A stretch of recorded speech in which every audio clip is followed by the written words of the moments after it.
Hey everybody, welcome to the Empty Nest Teacher channel. If you're new to the channel, welcome, welcome, welcome. If you've been here before to see a video or two, thank you so much for coming back. We don't take anybody for granted here on this channel. Today is January 24th. It is a Tuesday. Or is it the 25th? It's January 25th. Tuesday, January 25th. My days seem to run into each other now. This week was continued testing. We started testing on Friday because we're teaching virtually on Thursday due to the weather that they thought was going to hit our area, but it did not hit. But I'm not complaining because I didn't mind teaching from home for a day. So we were supposed to have testing on the Thursday and Friday, but because of the virtual day, we had to move testing to Friday and Monday, which was yesterday. So, of course, there were students that were absent and, different things like that. So we're continuing to finish that testing. So I have a few students, they're at specials right now. I have a few students that need to do that today. Then there are other students who will be leaving, our ESOL students, because they also have testing. So fortunately, all of those finished the iReady testing, so that the two of those tests won't be a conflict today. So there's just been a lot going on because we, are still in the middle of curriculum, teaching regular curriculum while we have to test. So in terms of the curriculum for reading, we are at the end or toward the end of the cycle, and they are writing essays. So one of the things that I'm trying to get them acclimated to is writing essays on their own, obviously using their critical thinking skills to write essays on their own. Obviously, as well, this is, the beginning stage of that. So the first quarter, what I did along with some of my team teachers is we kind of gave like some fill in the blanks so they could see, it was a little bit easier because they were coming back from, all of the virtual learning that we had last year. The pandemic, that's not an excuse for everything, but it has affected everything. So they're not used to writing because they were virtual for so long prior to this year. So not only just writing the skill, like actual writing, the critical thinking that is required to write essays, but, just also the mental capacity to actually accept the fact that I have to sit down and write my own essay. So like I said, in the beginning of the year, we, did guided essays where they would fill in some blanks. Then I started moving away from that. This is second quarter now. We're almost at the end of second quarter in about another week. So as we got to second quarter, I transitioned from the guided essays to having them to start, using their, critical thinking skills to come up with their own essays. And so although the curriculum gives, a certain amount of days for them to complete their essays, this curriculum was based on, pre-pandemic conditions. So the effects that, this whole situation has had for the last few years, as we have transitioned back to school in person, the effect has been crazy. There are some students who don't want to even try, minimal effort. They just want me to, keep modeling so they can copy the model. They don't use it as a model. It's like, we're going to copy whatever you put on the board. So I had to stop so much, doing so much modeling. and, guide them to think on their own. So some of the students are, doing very well. Of course, they need assistance, they need help, which I have no problem in offering to them. That's what I'm, here for. But then you have those who just don't want to try. So for this particular essay, we had an introduction, and so what I try to do is basically like streamline things. So like for every essay, you have an introduction and you have a conclusion.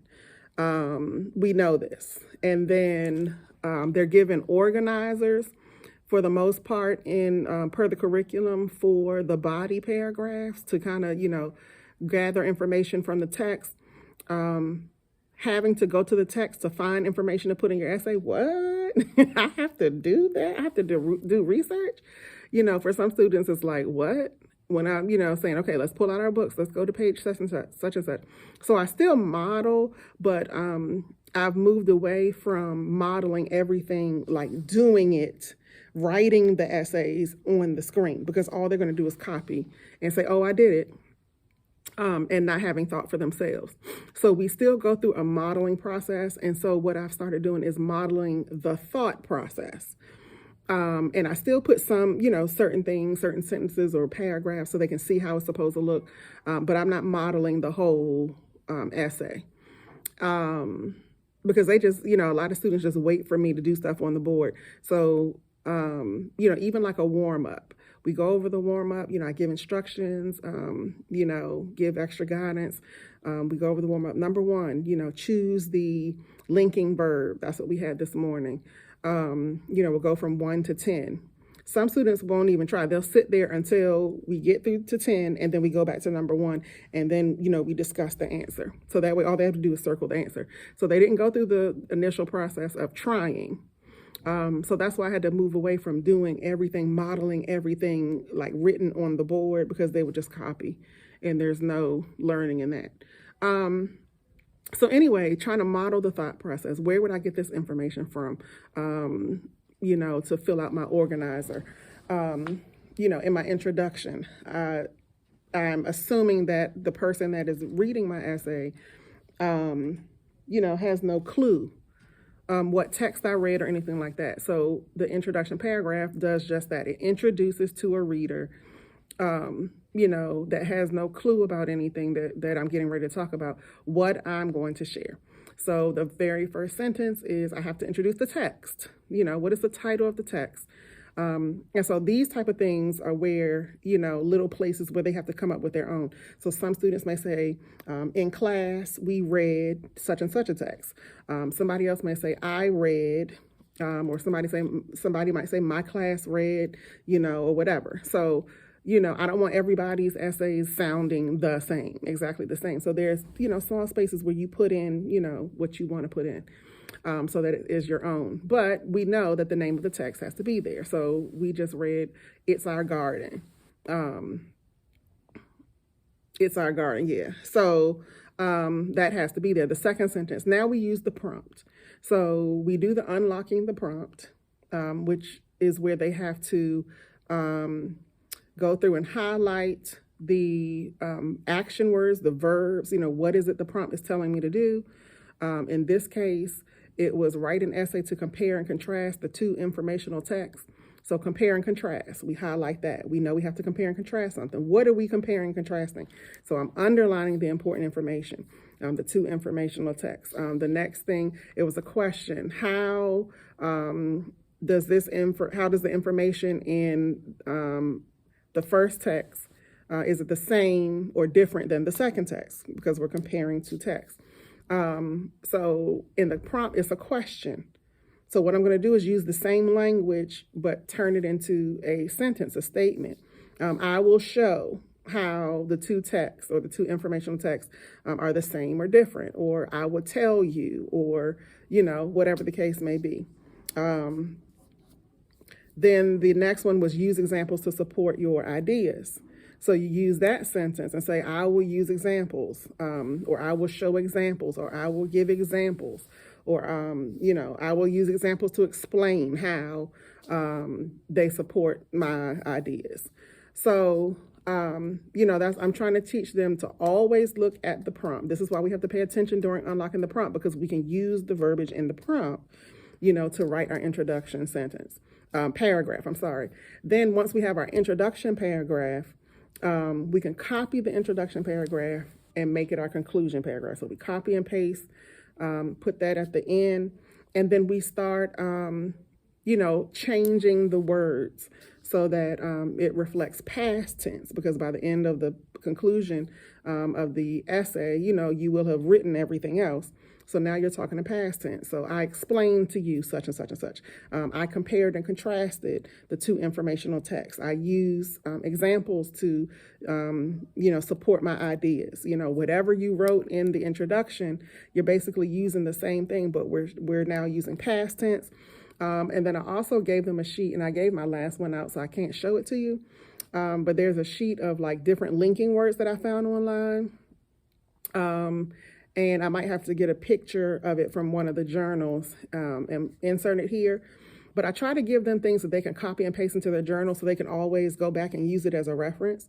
So I told them to pull out their writing journals and let's look at the linking words that we can use for our conclusion.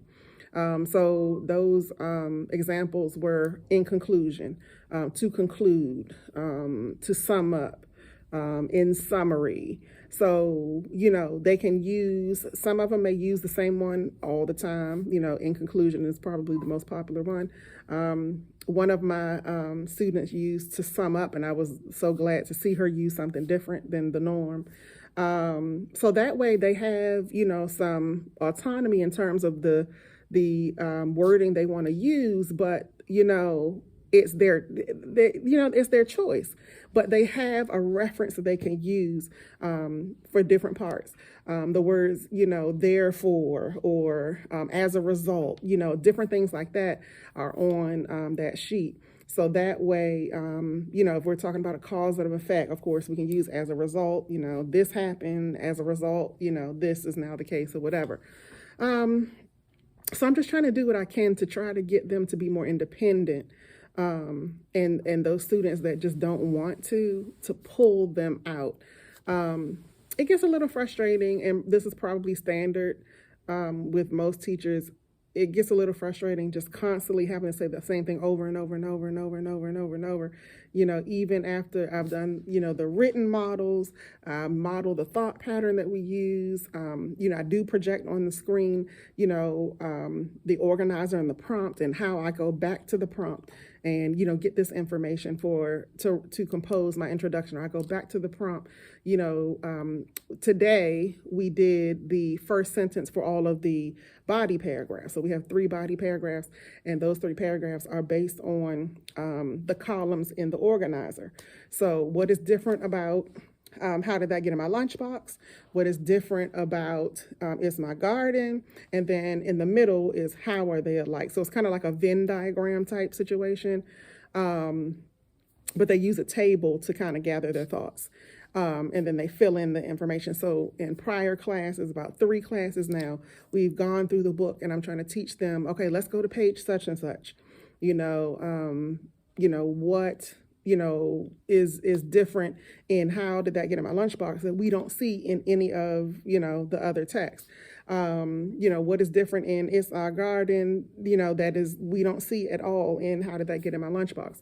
And then, what foods, maybe did both texts talk about. So, they kind of got excited when some of them start picking up. And so they're like, oh, and I tell them to reference the page number so we can all turn to that page and we can all see it. And then in our text, we have HMH books. They have paragraph numbers. So tell me the page number so we can go to the page, and I hype it up, when somebody has something to share. So we turn to that page. Okay, now what paragraph number? And then they tell us the paragraph number. And so they read the words and they tell, what they want to share, how they feel that fits into their organizer, we celebrate them and all of that. So again, I'm just going through the process of trying to show them that it doesn't matter what essay we write.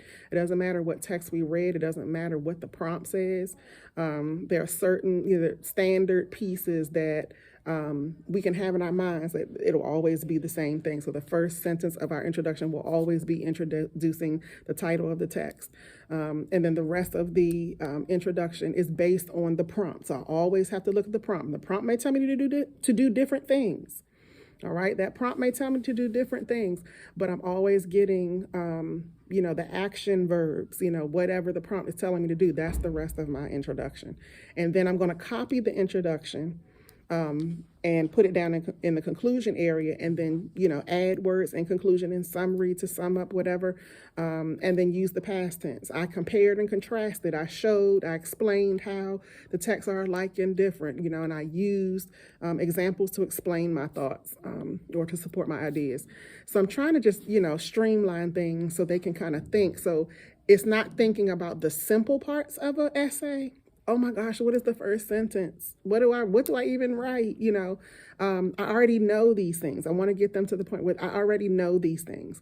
I already know, and the work comes in the research. The work comes in where I have to fill in my organizer, with that information, and the work is in the body paragraphs. I want them to focus on the body paragraphs, focus on the evidence, finding the evidence to support their claims in their essay. I don't want them to have to work so much on the introduction and the conclusion, or like for the introduction, I'm sitting there because I'm like, how do I even start? I want them to get to the point where I know I have to introduce the title of the text that I'm talking about. All right. I know that I have to use the prompt to tell this reader or readers, what else I'm going to write about in this essay. I have to use the rest of my introduction to tell the rest of the body paragraphs are about this or that. I'm going to share with you this. I'm going to explain this. I'm going to compare and contrast this. I'm going to show you this, whatever the case may be. So, it's a process, and it's going to be, I believe by the end of the year, it will be rewarding. It is rewarding a little bit now because yesterday I found out that for the students that finished their I-Ready testing, we took one in September, and then yesterday many of the students finished the second one. So I have so far 4 students that have raised their scores 1 grade level. So I'm excited about that. That made me feel good about some of the things that I'm doing in the classroom. And so I have 3 more students that when they come back from specials in a little bit, they're going to have to finish their I-Ready. So I'm praying that I can get a few more out of that 3, possibly 2 out of that 3 that can raise a grade level as well. And that will make me feel extremely good. Because then, you feel like you're making progress. Then it makes me feel like I'm making a little bit of progress. It makes me feel like, what I'm doing means something. When, you have those results, that are, undeniable, the test results are showing the progress. So that's what I'm praying for those last few students to do. I have 1 student that is absent that still needs to take the test. So I'm hoping that he can do well whenever he comes back. But that is that. I just wanted to share a little bit with you. I'm getting ready to go get my students from specials, and I hope that you all enjoy the rest of your week. It is only Tuesday. I can't wait until Friday. My Bubs is going back to school this weekend, so I have a few more days to not really spend with him because I have to go to work, but in the evenings, I guess I can spend time with him. So that is it. If you like this video, please go ahead and click the like button. If you would like to share it, please do so. And you can also subscribe to the channel so that way you can see all the other videos. Everything's not about teaching. I do have some couponing. I do have some conversations with my kids. I actually have one coming with Makai that will be posted soon. We still have to do that. If you would like to go ahead and hit that notification bell every time I upload a new video, you will be amongst the first to know. Thank you so much for watching until the end. I appreciate you, and I will see you in the next video. Bye-bye.